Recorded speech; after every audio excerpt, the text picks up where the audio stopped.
Hey everybody, Norm from Tested, and welcome back to Projections. We're picking up our AR and VR coverage as we look forward to Facebook Connect happening next week. Hoping to see a bunch of cool announcements come out of that. But recently on the podcast, we gave you an update on a company that we met last year called Tactical Haptics. We met them at Augmented World Expo, and they for a long time have been developing an accessory for virtual reality and other applications to work on desktop VR as well as mobile VR to give you a better sensation of feel and tactile feel and interaction with physics objects in those experiences. And both Jeremy and I walked away from those demos incredibly impressed by how convincing their solution, which is the application of shear forces in the way you grip these controllers, made it feel like you were using a bow and arrow, or you're swinging a mace, or using a gravity gun type device in their demos. Now, earlier this summer, Tactical Haptics announced that they had a new form factor for their haptic controller, as well as another one of their products, which is the multi-pose magnetic sockets, a way of taking existing controllers and having them dynamically interlock using magnets in a variety of poses for two-handed interactions, like riding a motorcycle or using a two-handed weapon in a first-person shooter game. And so I reached out to them because it turns out their headquarters is in the Bay Area. And so I was able to stop by, try the latest versions of their hardware, their latest software demos, and have a chat with their CEO, Will Provancher, about what's going on with Tactical Haptics. Let's take a listen. Thank you so much for having me here in your lab where you guys are developing this really interesting haptic system for VR and other types of experiences. It was one of the most interesting things we saw at Augmented World Expo a couple of years ago. And I'd love to catch up and kind of see where you guys are and refresh people about Tactical Haptics. So this is what we saw at Augmented World Expo. Can you explain the whole system? Sure. For starters, so there's two controllers. Each of them have a unique type of touch feedback we call shear feedback. It's because it's the shearing or tangential motion that's being applied to your hand with these little sliding plates here. Each of these things articulate up and down, and they're within your palm grip. And what they're doing is as you are normally interacting with the world, you're getting friction forces back when you manipulate objects or use tools to interact. And we're mimicking those friction forces you'd normally get as you push and the forces are coming back to you. And we're creating this tactile illusion or this haptic illusion that there's external forces, even though all the forces are just being applied within the hand. And what was so mind-blowing for me is that this idea of shear forces, obviously in a part of your hand where you have a lot of nerve endings, you get a lot of sense there, but not a lot of movement on essentially 2 points, two of these plates can simulate such a wide range of just touch. Right, and it's because fundamentally the way that those friction forces come into your hand, it depends upon what type of interaction you have, and it's really just all a function of the external forces. So if you have a physics model that can represent your interaction, and they do scaled models for small interactions, atomic level things, and they do scaled down ones for very large, massive things. If you have a model that relays that in an intuitive fashion, we can map it to these shear motions and map it in a way that's intuitive. Right, so that model is kind of like the secret sauce, what you've been developing and optimizing and perfecting to take all these vector forces in the real world, things off of complex shapes, is not just necessarily things you're holding, and then reduce that down in some value that then applies to the speed and what you transmit in the actuators. Right, and the real secret sauce is it's not that doing a physics model, because anyone can do that. If you know how to make a physics model in Unity or Unreal or your own environment, that's the easy part. The hard part is that we're taking a high order force torque system. You effectively are handing us a force vector or setting up a physics model. Now you've got three-dimensional or six-dimensional force torque coming into a device that's very simple. How do you keep that feeling intuitive and causal and not saturate all the time and not canceled? So that's really where our value is, because as the device went from being a very complex device with lots of moving plates to now just two, the software has gotten really sophisticated to be able to make this very simple device work. And and that's been kind of the beauty of what's happened over the last year or so, since we made the new form factor is the software is just kind of finally caught up and just creating great experiences that are a little bit more universal. And as you're creating some of these demos and experiences, are you finding certain types of interactions, certain types of objects that you're holding, interacting with, they just work better for this and you're leaning into more of those? Yeah, so to kind of, to be very to the point, it's if the interaction is with a device that's maybe got a cylindrical handle, Yeah. that one you find almost universal acceptance of. Once people, however, have gotten their mind wrapped around that the technology works, then you can start using it in a much more generalized fashion. Like we had some examples where you're trying a medical thing where you're grabbing a scalpel. Right. And for sure, you're not grabbing anything with your fingertips in here, but it still felt like you were experiencing forces in a reasonable way, I would assume. And I mean, you can describe what it is in your words, but what we kind of find is if you start warping people's mind that the illusion exists, then they stop questioning it and they just use it in an intuitive way as a tool. Which is very that's a hallmark of VR. When we first had the controllers and every grip interaction was just a trigger, one of the surprises we had was how malleable we were just to accept that. And once we got past that hump of grabbing things is a trigger action, it works in here, you're kind of going backwards. You're saying every force is represented by how strongly these torsional forces, the shear forces on your palms, but that can be extrapolated to many types of interaction. That's right. Anything you can model, we can generally portray. Yeah. And quite honestly, it's the things that have sustained interaction, the things that are actually hard to do with vibration, where we really shine. So it's the representing ongoing inertia or ongoing contact, sustained interaction with a surface. And then we can also do the things like the transients for collision and impacts to accent that. And in fact, what people have asked us in the past, have you thought about also putting on like a voice coil or something? And we've done that because we said we wanted to have as high fidelity a system as possible. And for the use cases of impacts and transients, you actually don't feel those things. You put them on and then you do A/B testing and you're kind of left with they feel the same. So therefore you leave it out. Now, if we wanted to do more sophisticated things that included vibration spectrum, ongoing things that aren't really, a shear event, it's more of a tactile vibration texture type thing.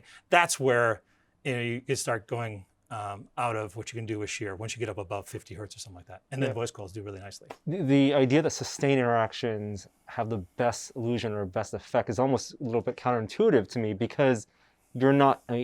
I mean, there's only so much the plates can move, right? But you're constantly adjusting them. But it's like in my mind, I want to believe that the longer I'm having an interaction, the more I want the plates to be moving further and further apart. But that's not the case. You're just kind of doing these micro adjustments. Yeah, and a little bit of it is scaling because we kind of know a priori. We've set up the environments, and it is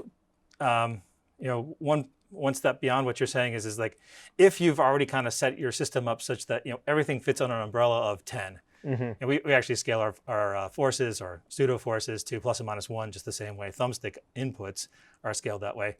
And so what do you do if you essentially have like the biggest gun in your environment or the most massive interaction in your environment is already at plus 1?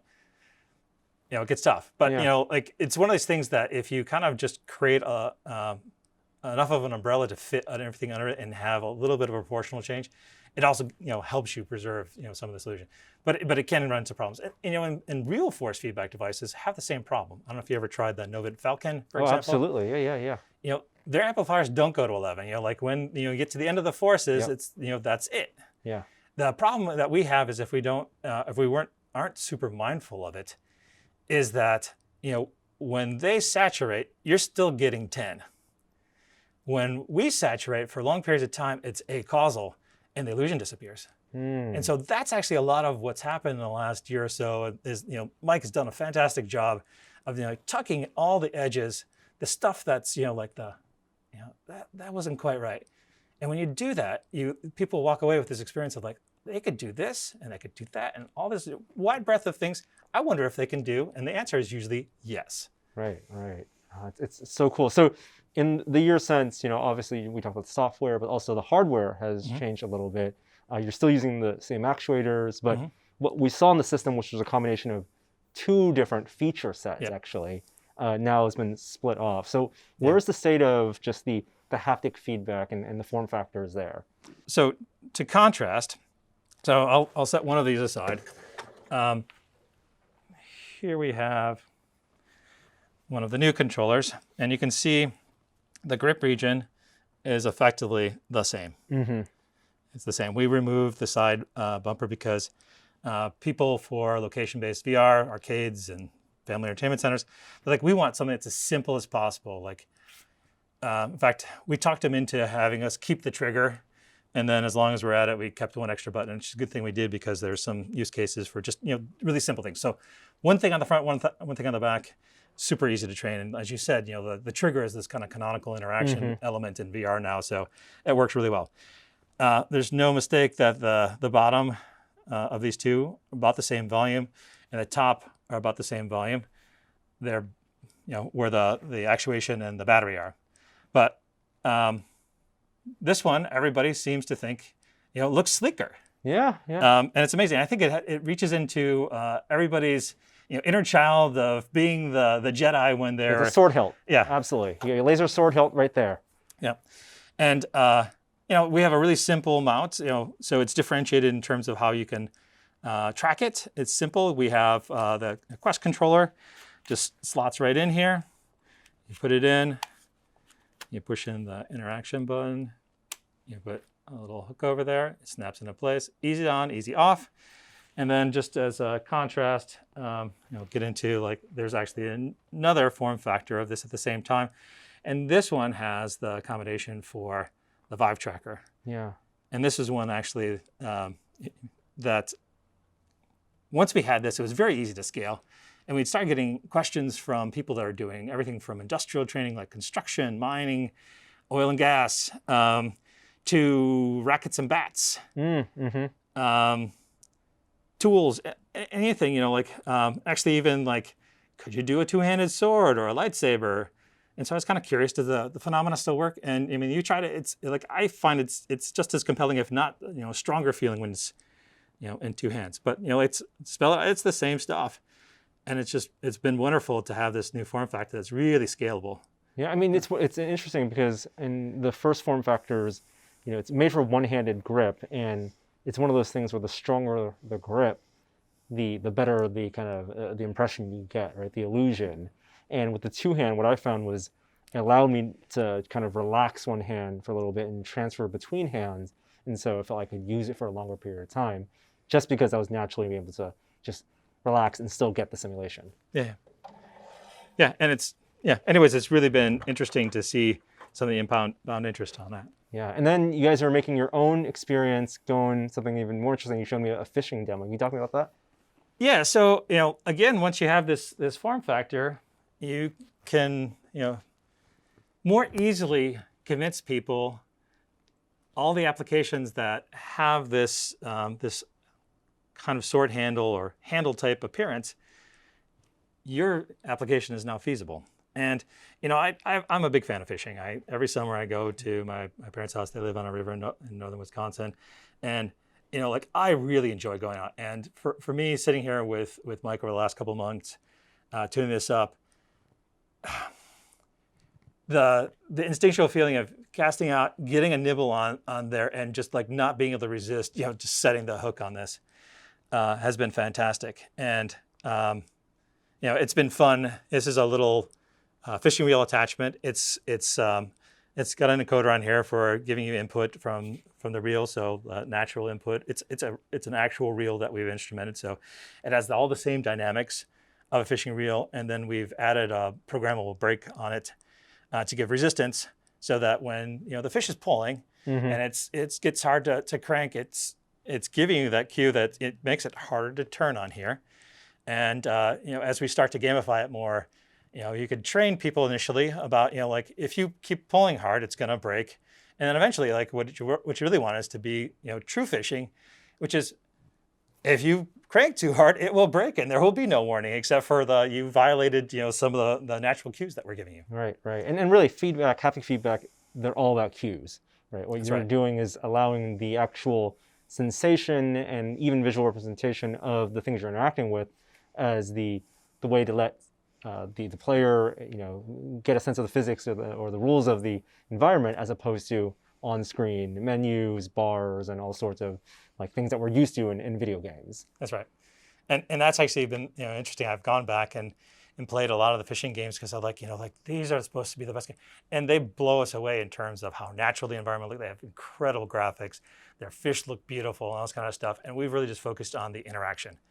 Like what is the feeling of having a fish strike your line and you setting the hook, or, like missing, or like the struggle against the fishing, or the feel of the different lures going through the water.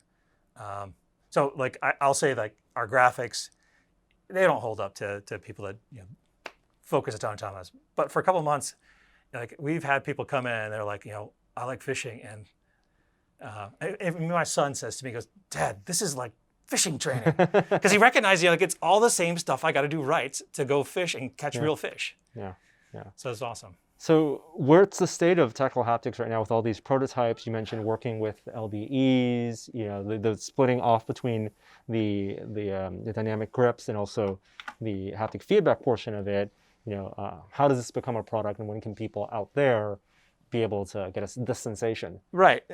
So like for LBEs at the beginning of the year, we started selling this as a product.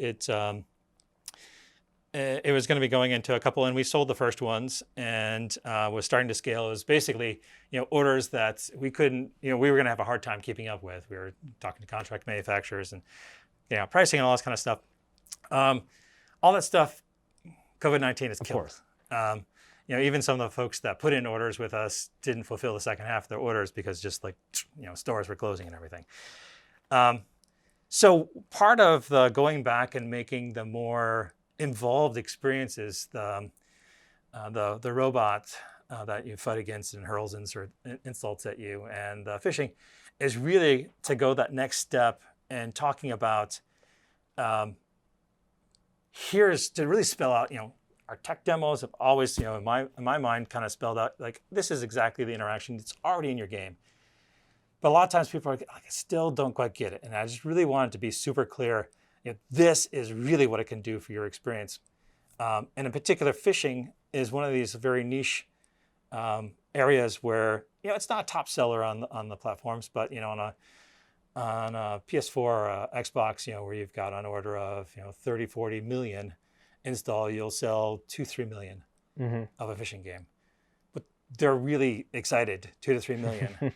And so one of the things that we've been kind of focused on is using this cylindrical controller SaberGrip as kind of a platform to do all this scaling, to whether it's scaling it up for racket and bat sports, or making accessories for it for fishing. And fishing in particular we're excited about because all this stuff works outside of VR too. And at the start of all this stuff, people are going to, as they start going back into family entertainment centers, they're going to be a little gun shy about putting stuff on their face. If we put this in front of them in a big screen, all this stuff still works. All the illusions still work. But then also the great thing about fishing in particular is that as a niche, you can start scaling and go out into the outdoor stores. And what we really want to do is kind of launch this as a prosumer product, rather than the $1,500 that we sell these things for right now, kind of be in that like $500 range.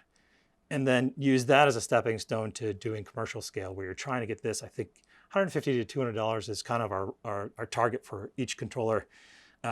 It's about trying to match what a Knuckles, or I should say an Index set of controllers is, in around that $300 mark. Sure. And do our stuff that we do well. So this has become kind of a neat platform, not only to differentiate and to really spell out what we do and specialize, some of the interactions such that, we could even develop some of our own fishing content for all the first location-based entertainment venues, but then also have it as a platform to be able to scale and license some of this stuff out.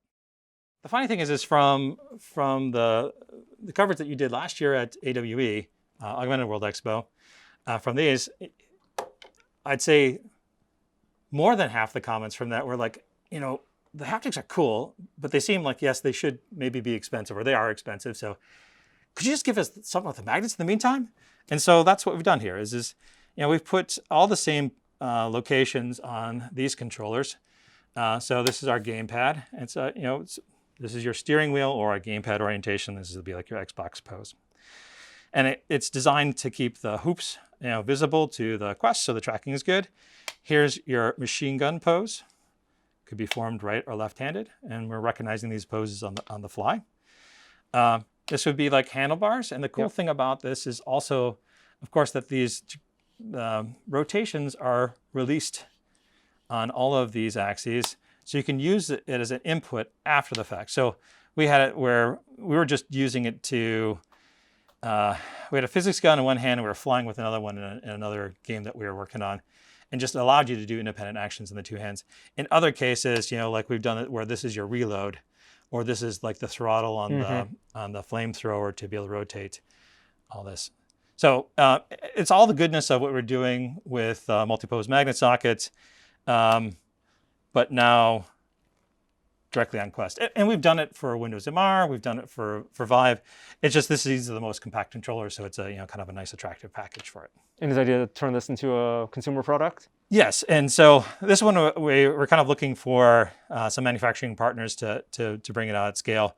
It could be something that like, I don't know. What do you think a set of these would, as an accessory, would go for? Oh, that's a tough question to ask me. I'm a prosumer, so I'm always willing to pay more for the early adopter experience. But yeah, it's a. What do you think? Somewhere between $50 and $100? I think that's absolutely right. Start at a little high and then bring down. Yeah. Exactly. That's kind of what we're thinking too.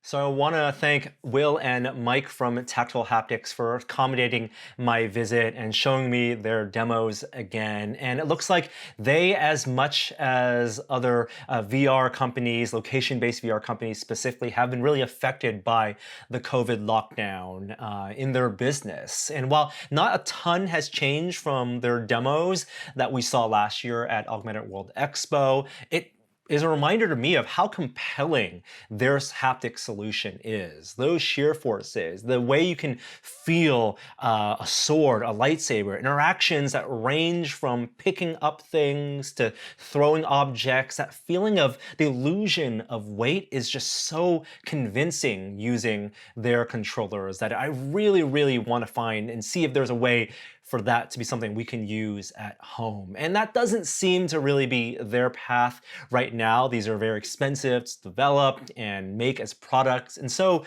really B2B is their solution for this type of product. And hopefully we'll be able to see their fishing demo in stores in the future or whenever LBEs are open again. Because I would totally go to an LBE to be able to use this type of demo and use lightsabers, for example, using this type of feedback. And then eventually, as the business model and as the manufacturing gets more affordable, as an early adopter, as a prosumer, be able to maybe afford to be able to buy one of these for the home. What might make a lot more sense for VR consumers today is Tactical Haptics' other product, and that's their multi-pose magnetic socket system, which for me feels like a no-brainer of accessory to have for my touch controllers. Unlike the existing kind of PVC pipes or the two controller kind of stock-mounted systems that you can buy for games like Pavlov or Onward, what's amazing about this is that it's dynamic. You can use it in that pose and very easily, but securely repose to use them for a racing game or individually as controllers without having to remove those attachments. It felt very lightweight, very ergonomically secure, and it was very clear that because they're all still being tracked and doesn't block the tracking rings, developers can very easily adapt and recognize those poses to have things react in-game. So I'd love for Tactical Haptics to be able to put that out as a product, and whether it's through a crowdfunding campaign or some type of pre-order system, get that into manufacturing so that we can all use that at home. I'll definitely be first on the list to pre-order that when that arrives. Don't know what type of pricing they're aiming for, but somewhere between 50 and 100 bucks sounds about right to me. So that's the latest with Tactical Haptics. You can always follow them on social media, online on their website to see the latest of their developments. And we'll be looking forward to what developments will be announced next week at Facebook Connect as well from Oculus. What do you guys expect to see announced there? Let me know in the comments, and we'll all be watching that live stream together. So until then, thank you so much for watching, and I'll see you next time. Bye.